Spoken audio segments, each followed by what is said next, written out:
Hello and welcome to the Walk Around podcast powered by JM&A Group. If you're in the automotive business, you have found the place for you. You are sure to grow your business, your career, your sales, whether it's in fixed, retail, any area of the business we are talking about. I am one of your hosts, Mark Spoto, joined as always by Elliot Shore. Hello, hello. And today we have the pleasure of welcoming Emily Chonko, the Director of Digital Strategic Sales at Cox Automotive. She was a childhood motorsport enthusiast, and that passion led into a career in automotive. She's been working for Cox since the early 2000s, supporting Autotrader magazine. And over the last decade, she has been focused primarily on helping retailers digitize their sales process. You know, Elliot, there's so much we learned in this episode, both for ourselves personally and so much about the business. I was really psyched about this conversation. Yeah, whenever you can mix, learning how to be a better husband with how to be a better car dealer, with learning about the best Atlanta hotspots, I think you got a winner on your hands. For sure. So let's not waste any more of your time. Let's get right to the conversation. Let's take a walk around with Emily Chonko right after this. A recent Cox survey found 40% of dealers didn't know about the FTC's proposed rules changing how dealers sell and finance new vehicles. Don't be one of those people. Listen to Daily Drive for all the news you need to know to keep up in the auto industry. Each weekday, we bring you the day's biggest news and conversations with leaders in the industry, like this one with National Automobile Dealers Association CEO Mike Stanton. We're worried about increased transaction times, increased paperwork. We believe what the FTC has proposed is forcing us in the wrong direction. I'm Automotive News Executive Editor Jamie Butters. And I'm Kelley Walker. Listen and subscribe to Daily Drive wherever you get your podcast. Well, we are very excited to have Emily Chonko on the podcast with Elliot and myself. Welcome, Emily. We are excited to have you on. Yeah, thank you, Mark. Glad to be on the lineup. Yeah, I have a feeling Elliot and I are going to learn a lot today. You bring a wealth of information and expertise, and dealers are going to have something to learn from today. Wouldn't you agree, Elliot? I would. And what was great, we were just chatting a little bit, and what we're excited about for Emily, admittedly herself is not a talking head, unlike some of the other people we've had on this program. And so you're going to hear some inside baseball, a little bit of the inside and inner workings of technology, retail, and what's going on in the industry there from a leading expert in the space. So we're really excited to have you on, Emily. Yeah, honored to be here. Thank you. So Emily, before we get there and talk a little bit about, we're going to get to a lot of tactics and your thoughts on the digital landscape when it comes to automotive retail. But before we get there, tell us a little bit about yourself and just the path you took to this business and how you wound up, starting with racing. What are they called? Quarter Midgets. When we read that, we were like, "Oh gosh, did we just say something wrong there?" Yeah. To be honest, I had to Google what that meant. That shows my racing knowledge. Right. But how do you go from racing those buggy cars to now being a strategist when it comes to automotive retail? Yeah, funny. So I'll say ultimately, networking is what brought me to Cox Automotive. But I would say that it did start with a childhood interest in motorsports. My father purchased a Honda Spree for my older sister as a Christmas gift one year, and I really took to it. You'd find me weekends, nights, riding that Spree up and down the streets of the neighborhood, doing donuts in the cul-de-sac, working on tricks in the backyard. Can I just say what a cool dad, first of all? Yeah, seriously. And so basically you took your sister's gift from her is what you're saying. That's correct. I think she also wrote it, but I think he saw I had, a real interest in it, and he wanted to create a more safe environment for me. So he signed me up for Quarter Midget racing, which is actually a really great family sport. My dad had all daughters and invested us all very differently. So this was something that him and I worked towards, where we would, travel the weekends to the different races. We would work on the car together. We would pack the trailer. So it was really fun, and I was quite good at it. And there weren't many young girls at that time doing quarter midget racing, so there was quite the fanfare. And as a child, I loved Tom Cruise, and so Days of Thunder came out. Days of Thunder, wow. So how long did the quarter midget racing last? Until what age? Yeah, I think I was about 15. And so I transitioned from quarter midget racing into, being a 16-year-old with using my prize winning money from the racing, which were probably more like my grandfather's bribes to win babysitting money. And I bought my first car, which was a Honda Prelude. I loved that car. And I lived on a busy street, and I ultimately put that car on that busy street with a for sale sign and my pager number, negotiated, sold that car, and bought another, made a little money, thought that was fun. So later, after I graduated college, one of my friends from high school, her mother was the general manager of Autotrader Publishing, their stepchild called Automart. And so she recruited me, and it felt like a natural transition because I had already kind of had an enthusiast heart for auto. And so this was kind of a merge into marketing and advertising. And looking back now, it's quite funny that I got my start in publishing, and now I am consulting with retailers on true e-commerce. So really a 180 professionally for me. Yeah, that's awesome. That's so cool. And honestly, even in like the first 2 minutes, so many good lessons about relationships. I think you said it, networking. That is we like to say, Mark, a theme on the walk around. For sure. The power of relationships and the power of networking. But it's kind of funny to hear about racing. So you were at an early age. We were going to save this a little bit to later, Mark, but I'm going to call a little audible here. But so I'm going to ask this question intentionally, but is racing in the quarter midgets, is that like a very male dominated sort of, activity? It was, at least at that time. I'm in my 40s, so it's been quite some time ago that I did that. But at the time, I was the only female, or one of maybe a handful in the Southeast. So it definitely created an interesting competitive landscape for me. And, I think kind of, again, helped me kind of broach into more of this more male dominant space of automotive. Yeah. So do you think back, and is that like something that has helped you, as a leader, working with a lot of like male clients, and, let's get real. The industry is very male dominated. We talk about it all the time. We want to, make it more diverse for sure. But, do you think that helped you with building those relationships early on, or in any way? Yeah. Yeah, I think so. I think that's fair. I really don't put too much focus on gender. What I try to do, at least with my clients that do tend to be more male, is show up in a way where I'm creating that equal business stature, to make it more about the value that I'm bringing to the conversation, to really be, well-spoken and really understand the fundamentals of their business, and really not focus on it. I think, you hear the term, you have to see it to believe it. And at Cox Automotive, we have many powerful women that work here. In fact, 50% of our executive leadership team is female. Wow. So Marie Whitman is our president of retail solutions. Marianne Johnson leads our efforts around product. Amy Mills leads our strategy division. And I could keep going. There's many, many capable women at Cox Automotive. And so I have a lot of tremendous peers and those above me, like the executive team I referenced, that set a really great tone and precedence of how females can carry themselves and create value and contribute to this industry.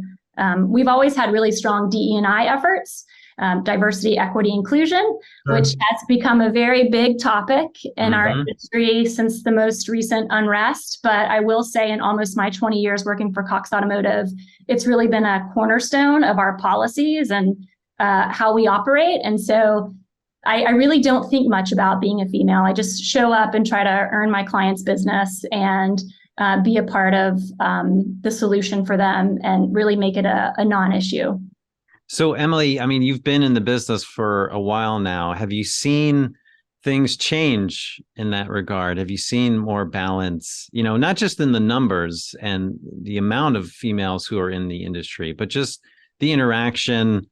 And you mentioned the inclusion and equity. What are you seeing different in terms of the automotive business as it relates to women being more involved?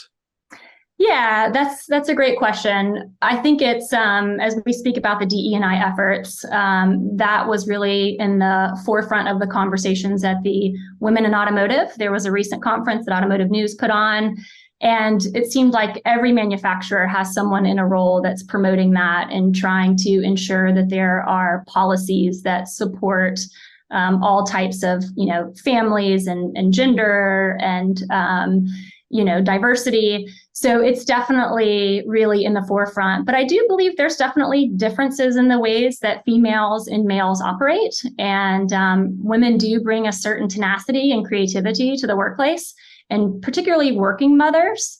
And that's something that's really passionate for me and something I try to champion with those young women that I speak to or work with, or even my daughter, is really, is figuring out for a young, ambitious person who's wanting to have a family, like how do you juggle the immense workload? And often females are responsible for doing those unpaid duties.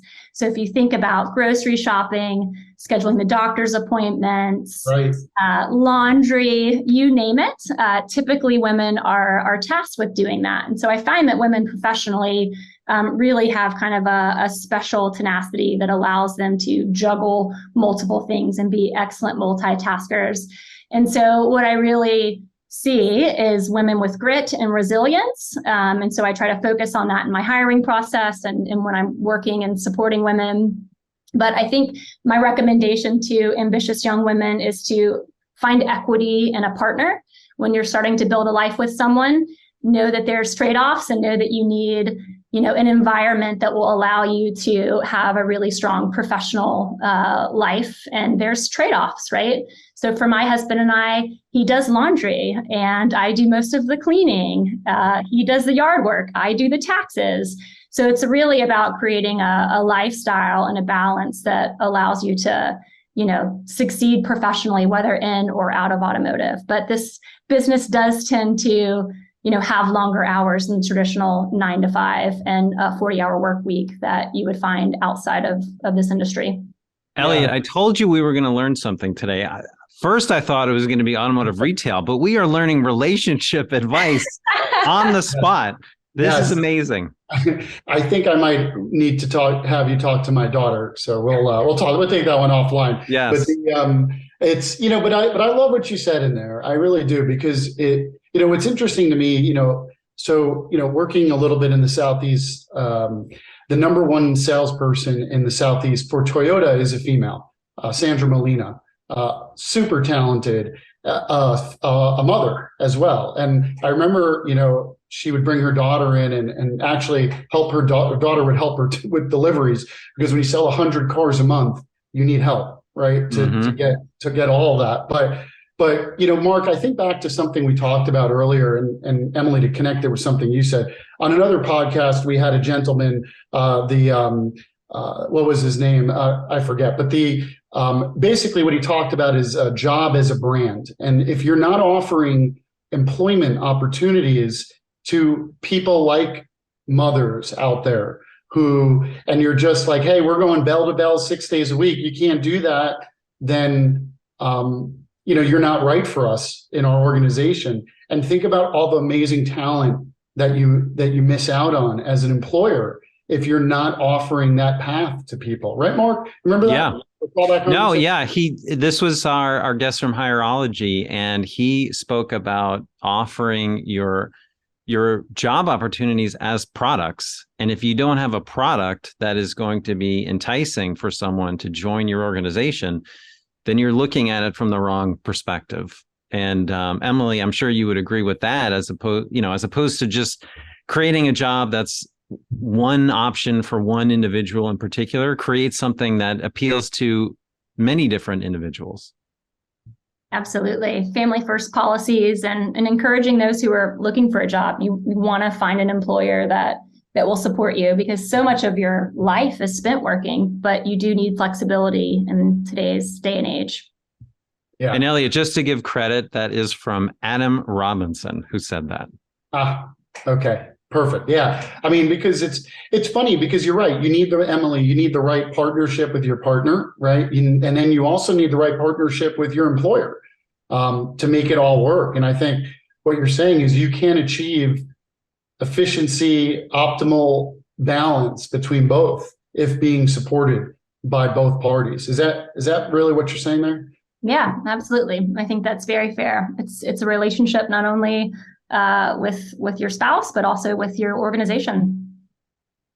Yeah. All right. So, Emily, let's get into a little bit about the business. Now that you've schooled us on how to create a more equitable relationship in our lives, we're going to be working on that into 2023, Elliot and I, for sure. Yeah. So let's think about digital retail.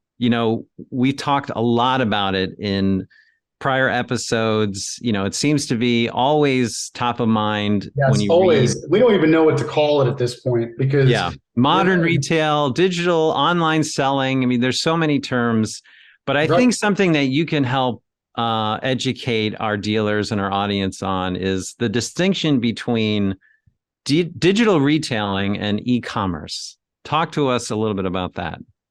Yeah, it's a great question. And the industry is really evolving quite a bit. I started in 2012 supporting our digital retail efforts at Cox Automotive. And there's been quite the evolution in this space. But when I think of digital retail, I think of an experience where the customer starts his or her journey online, typically from a vehicle display page, and they begin to do some of that upfront, negotiating on the asking price, an approximate trade-in, even a credit application, and we're digitizing the steps to the sale. But ultimately, the customer ends up in the showroom to finalize that purchase, right? And particularly the F&I experience. So this is more of a click to mortar type of approach, where e-commerce, which is a new initiative for Cox Automotive, and we actually aren't fully out in market yet with our solution. But what we're trying to create is a, first and foremost, customer self-guided experience that allows for a full end-to-end purchase experience, which includes signing a retailer installment agreement digitally. And so the customer is not coming into the showroom. This is a true click to buy. And we're trying to enable this experience on a platform of automation, leveraging AI, machine learning, big data computation to really create and match what's happening in what is a very complex sales process. So if we're thinking about, of course, the financing, working with the lenders to get the buy and the sell rate, maximizing for profitability, creating that digital signing ceremony that is vaulted and secured, collection of the steps, and then ultimately signing the contract all digitally. So that is true e-commerce, more in the sense of what you see in the traditional buying ecosystem outside of automotive. And this is new, right? This is new for our industry, but I think that we've confused things for a really long time because we're all familiar with a digital retail experience that has a call to action that states buy online or buy now. And ultimately, the customer isn't able to complete that transaction. They come into the store. And so it's really trying to understand that we've got two different journeys here, one that's a click to mortar and one that's a click to buy. And you guys have been working on this for a while. And there is no shortage of challenges, I'm sure. What do you think has been the most challenging thing about bringing a product like this to light, to the industry? Yeah, it is quite challenging because this isn't as straightforward as buying, a toaster oven on Amazon. This is quite a complex transaction. And we are still working through that, candidly, right? As we think about new cars and we think about subvented rates and incentives and all of the complexities, there's a lot to still solve for. But I think really what the biggest obstacle is the transformational kind of operational undertaking that the retailers have to be prepared for to truly support e-commerce. And we've identified 7 primary areas of focus, but of course, uncovering more and more. But if we think about true e-commerce, you've got to think about complex things like inventory management. So what I mean by that is, what if a customer is out on a test drive, but also a customer is moving through a e-commerce experience and is checking out on that vehicle in 15 minutes? How do you actually manage the inventory to facilitate a true e-commerce experience? And it's complex, and there's a lot of transformation that has to happen within a dealership. Yeah, has the over the last couple of years, with inventory really shrinking and supply chains, and which really threw the whole industry on its head in a sense, because before you knew you had all this pipeline of vehicle, and you had these vehicles just sitting there on your showroom floor or on your parking lot. But has that been one of the bigger complexities to getting a digital product out there? Has been sort of the pandemic? Has that helped you guys, you think, or maybe set you back? Yeah, I mean, I think the pandemic definitely provided a lot of emphasis on digital retail as a whole. I think our statistics at Cox Automotive said that 69% of retailers digitize an additional part of their process during the pandemic. And what's really interesting is that we saw satisfaction levels at 72%, which is the highest in my almost 20 years in the business. So it shows customers like it. And I think really kind of helps reiterate the total addressable market is large for this. And it's really just trying to pace towards that and understand where are consumers truly in that particular retailer's audience. How ready are they for a true e-commerce? But I do think it's coming, and all of the statistics tell us that it is coming. In 21. There were $933 billion worth of product purchased online, just generally speaking, right? And about 13% of auto transactions were influenced by a online retail type of facilitation of a sales conversation. And it's projecting, per a McKinsey study, that by 2025, that it'll be about 25% of automotive purchases that are influenced by it. So we're moving in that direction, but I think COVID and the inventory constraints created a really interesting environment. And so we'll have to kind of see, as some of that begins to flesh out, what does it actually mean for customers' appetite. And, we're seeing some uniqueness of retailers, shipping and delivering their cars to a really far distance. And so that shows that, look, either customers really want this or it's inventory constraints. And we won't really know until things kind of move back to normal. But when that will be, nobody has a crystal ball. So, Emily, I'm glad you mentioned customer readiness, because we talk all the time and we read a lot just about what percentage of transactions are going to be online completely. And we'll get to that a little bit in the sure thing. That's a teaser right there for Elliot. But when you think of, and I'm glad you mentioned test drive too, because we've talked about that as well, where customers are still going to want to touch and feel and experience the vehicle before they're ready to just go 100% buying a car online. But when you think about it from the dealer perspective, Emily, and if we're moving more, let's assume the assumptions are correct that more and more transactions are going to be online. If you're a dealer, how do you look at that and stay relevant? What are your thoughts on a dealership's ability to connect and build a customer base if they're doing it in a non-traditional way? Yeah, I think leadership has to really enthusiastically cultivate an environment that drives these operational changes that are so critical to support either a digital retail or an e-commerce experience. And so really that transformation can be sustainable and acceptable by the staff if that vision is set from leadership. And so it's really trying to identify what are those things within their operation that have to be focused on. So, for example, progressive policies such as, return or exchange policies. Many dealers have these, However, they don't promote them. But Mm-hmm. customers are looking to do more of the transaction online. They want to have this type of reinsurance. So how do we promote that and help the customer feel comfortable?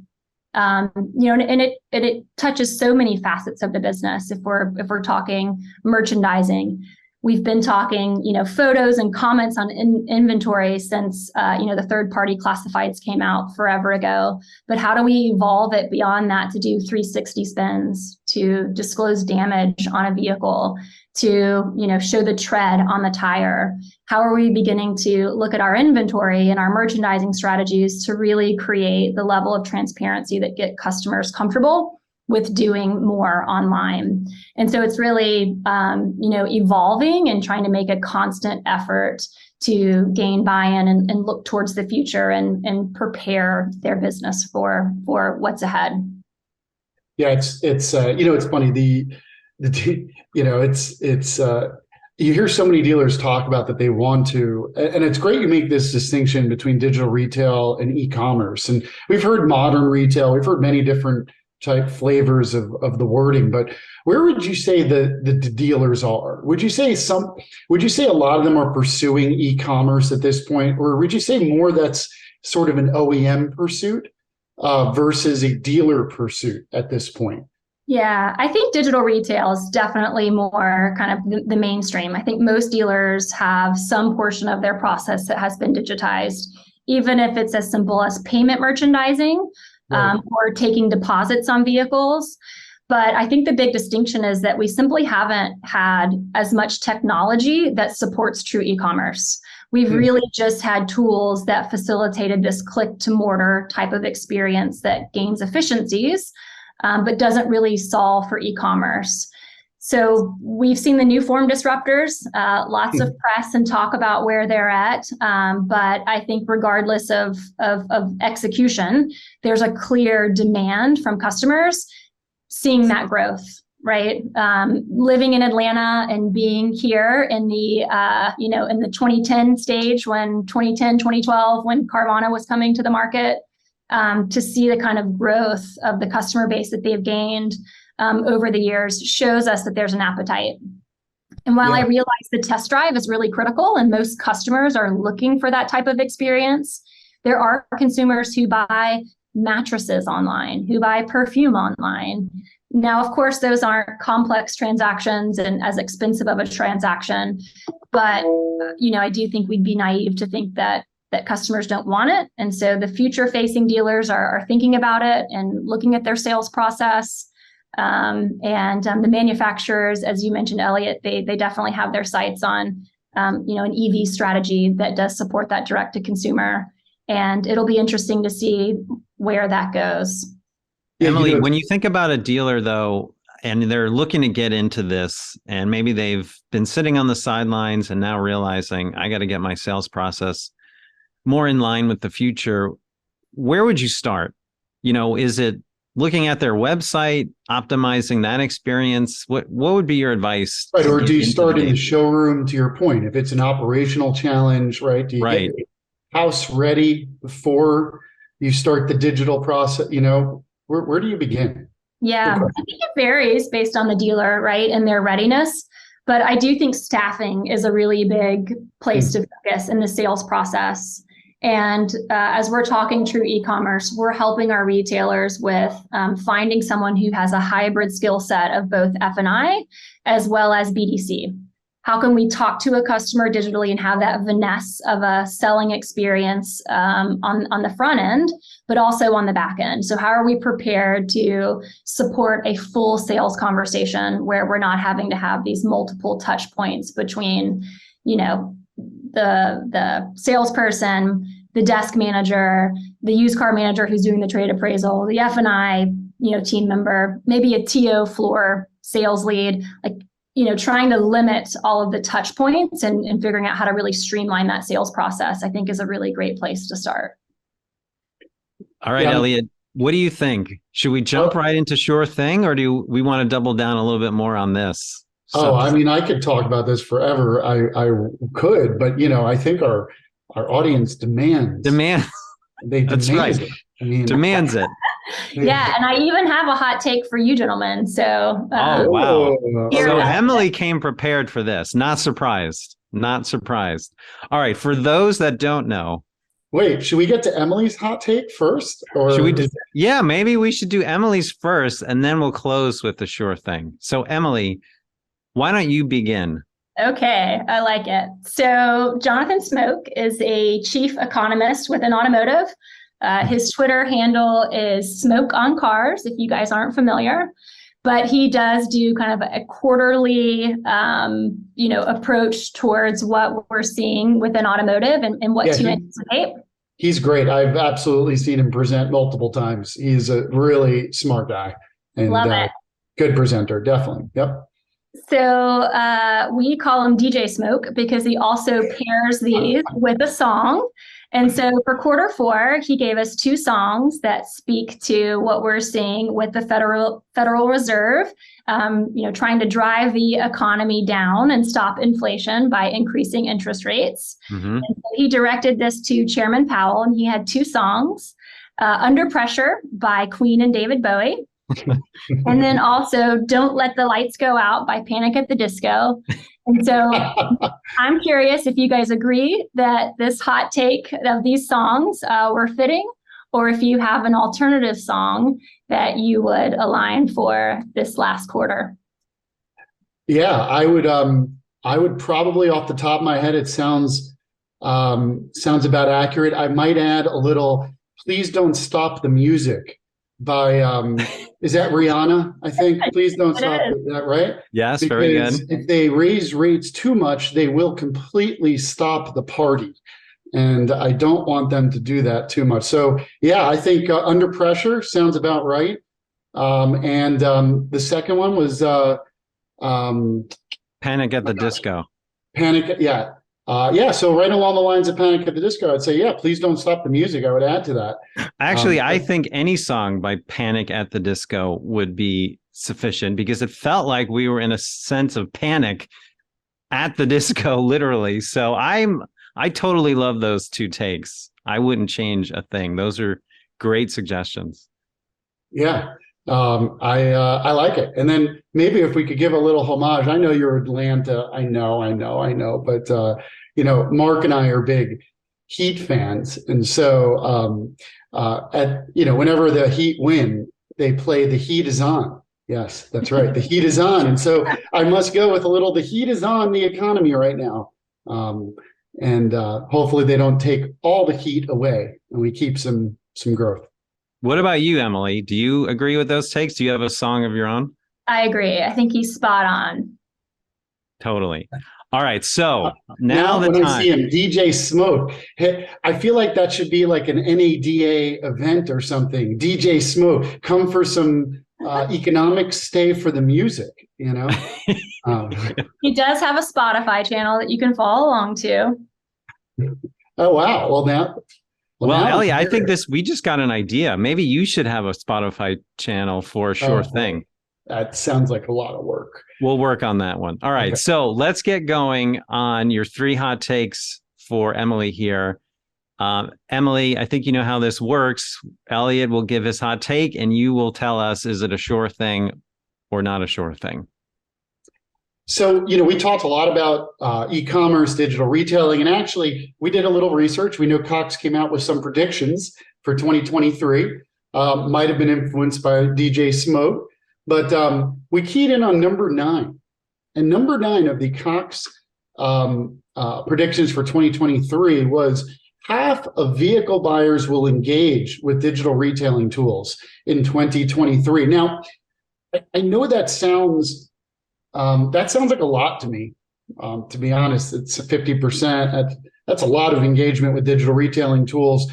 And, we talked about the pandemic and how the pandemic sort of was an accelerant to digital retailing. But I believe that there will be a regression in digital retailing in 2023, pretty much going against the Cox prediction here. And because I believe that dealer profits will be down versus the past few years, and I think they are going to regress into their older, tried and true ways of getting people to go into the showroom, as all points end in the showroom. So I believe it's a sure thing that dealers will regress and digital retailing will take one step backwards in 2023. Sure thing or not a sure thing? Not a sure thing. I'm a good soldier and I align with my organization. We've actually been doing some really tremendous work to try to understand who are the consumers and trying to break them down. And so we know that there's the efficient independent and the guided innovator, which are really driven by Gen Z, millennials, and even Gen X. And we know that these individuals are motivated by saving time. They desire less interaction with the retailer. They really want ease and convenience. And that's about 43% of the total buying population. And there's 5 total segments. So there's also researcher, resistor, and traditionalist. So we know that even these 3 segments are wanting to do some of the process online. So if 90% approximately of customers are financing their purchase, then they want to understand payments online. And that is a first step in digital retailing. So maybe not true e-com, but digital retail, absolutely more than half of consumers want and candidly demand that type of experience. I don't know, Elliot. That sounded like a pretty strong argument against your sure thing. Dealers, you've heard it here. More than half of your customers are going to be engaging in digital. So please make sure you're ready for that. Yeah, and don't regress like I'm predicting. Please prove me wrong here. I mean, to Emily's point, I mean, I made that question all about the dealer. It really should be all about the consumer, as you aptly pointed out. And I must say, Emily, kudos. That is the first time someone has used data to argue against me. That's right. The sure thing. It's almost like you had a heads up, and I know you didn't, because we keep strict confidentiality on the walk around. Sure, I mean, we're very serious about that. But but that was very impressive. So yeah, listen to your consumers; they want it, and take a lesson from Carvana, not in how to manage used car and your money, but in terms of what the consumer wants. That was one thing they got right. And so don't let their impeding doom here not be a lesson, right? That's right. All right. So Elliot, we got to go on to number 2. And maybe you'll... Right. Now I'm intimidated here because I'm like, man, what data is going to come next? But all right. Well, okay. So we talked about e-commerce. We talked about digital retailing. We talked about the difference. And, I'm just going to cut to the chase. I think there's a lot of hurdles here to true 100% e-commerce. And I'm going to say that we're not going to get there by 2030. Yeah. So 8 years, not 7 years. And I don't think we're going to be able to get to 100% e-commerce. And I believe that there's issues with regulatory challenges, technology that will prevent us from getting to true e-commerce of a vehicle by 2030. It's a long window there, Emily. Short thing or not a short thing? Yeah, I disagree. I think we're getting there and we're proving it now with the platform that I'm supporting, that we are capable with a straightforward deal structure. It can be completed online for a used car. So, wait a second. There's a caveat there for a used car. Yes. For a used car. Okay. A much more straightforward deal than a new car, but yeah, I'm taking partial credit on that one. So not a total swing and a miss for you, Elliot. So we'll give you a half of credit there, but maybe you can close out strong on this next one. So this is going to be very controversial, but and we know we're in the controversy business here, but so we know, Emily, you mentioned for your you live in Atlanta. I know you went to Georgia Southern, fine university from the Georgia school system there. And many people may not know this, but Emily's maiden name is Cobb, and because she owns Cobb County, right? That's a joke, But I love Atlanta. I love the attractions in Atlanta. I think it's a wonderful place to visit. And people, when I say that, are always like, really? Atlanta? What do you do in Atlanta? And I'm always like, there's so many fun things to do. And so there's tons of great things to do in Atlanta. The aquarium's amazing. You got Six Flags, Olympic Park, right? The zoo, Mercedes-Benz Stadium, College Football Hall of Fame. But I believe that the number one thing to do in Atlanta is 100% got to be the Coke Museum.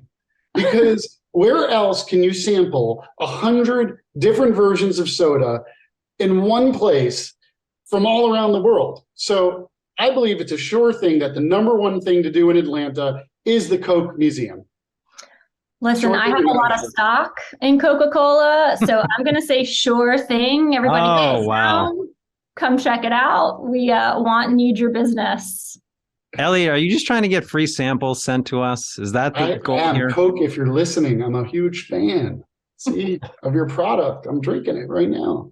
All right. Well, you ended on a positive. Mark, you had disagreed with that sure thing in our. Well, I just think when you think about an experience, the College Football Hall of Fame, it allowed me to put in my favorite team, the Florida State Seminoles, right when you walk in, and then all of the exhibits aligned. And then breaking my heart, my son goes ahead and puts the Gators when he signs up. But I would put the College Football Hall of Fame as the number one, but Coke is great too. Emily, real quick before we go, any under the radar things to do in Atlanta that people may not know about? Yeah, if you only had 24 hours in Atlanta, what's your recommendation? There's a lot of really great music venues. So I would say head down to Little 5 Points and check out a local band. All right, you heard it here. Well, maybe you'll bump into Emily there, or maybe on the racetrack.